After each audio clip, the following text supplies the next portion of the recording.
Halo semuanya, kembali lagi bersama saya Henry Kauzan.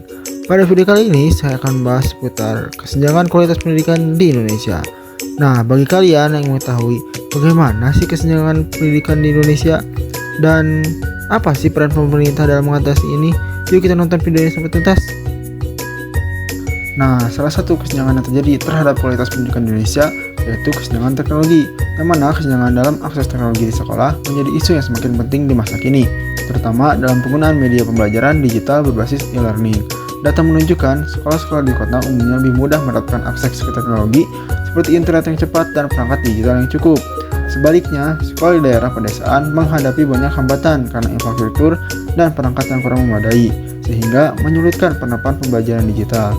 Nah, kesenjangan ini tidak hanya mengganggu proses belajar, tapi juga mempengaruhi hasil belajar siswa, sehingga menyebabkan perbedaan dalam kualitas pendidikan antar kota dan pedesaan.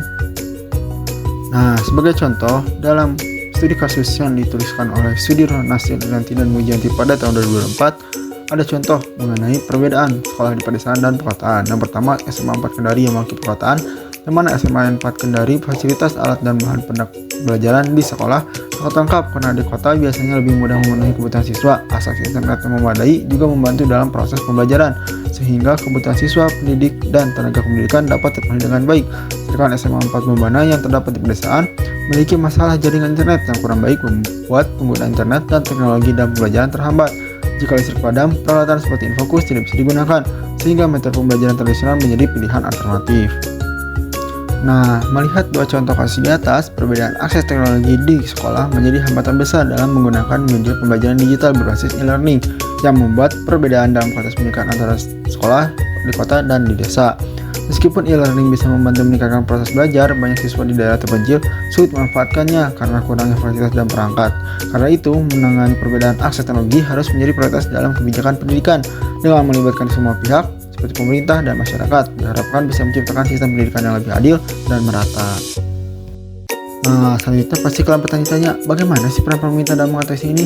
Jadinya ada 3 poin yang di sini akan dibahas melalui peran pemerintah dalam meningkatkan kualitas pendidikan di Indonesia. Yang pertama, penyediaan infrastruktur teknologi.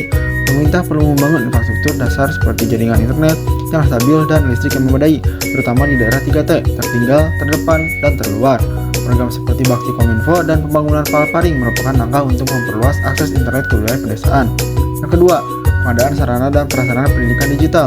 Sekolah-sekolah di desa sering kekurangan perangkat seperti komputer, laptop, atau proyektor. Pemerintah dapat melakukan intervensi melalui bantuan dana BOS, program digitalisasi sekolah, serta kerjasama dengan pihak swasta melalui CSR untuk penyediaan perangkat teknologi. Dan yang terakhir, adanya subsidi dan kebijakan afirmasi, yang mana untuk mendukung keberlanjutan akses teknologi, pemerintah dapat memberikan subsidi kuota internet bagi siswa dan guru, khususnya di wilayah desa. Kebijakan afirmasi juga penting untuk memberikan prioritas bantuan kepada sekolah yang tergolong rendah dalam akses literasi digital. Nah, sebagai kesimpulan pada pembahasan kali ini yaitu ketimpangan dalam kualitas pendidikan antara sekolah di perkotaan dan pedesaan di Indonesia masih menjadi tantangan yang besar. Perbedaan dalam hal infrastruktur, kualitas guru, serta akses terhadap teknologi menjadi faktor utama yang mempengaruhi bagaimana siswa belajar. Sekolah di perkotaan biasanya lebih unggul, sementara sekolah di pedesaan masih ketinggalan karena kurangnya sarana dan sumber daya. Meskipun sudah ada beberapa kebijakan untuk meratakan kualitas pendidikan, pelaksanaannya di lapangan masih belum cukup baik. Masalah seperti distribusi sumber daya yang tidak merata dan kurangnya pelatihan bagi guru masih perlu menjadi perhatian yang serius.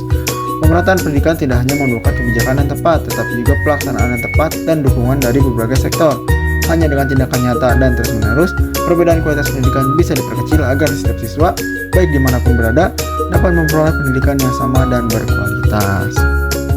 Nah, sampai di sini dulu ya teman-teman pembahasan seputar kualitas pendidikan di Indonesia. Jangan lupa klik subscribe, like, dan komen video ini.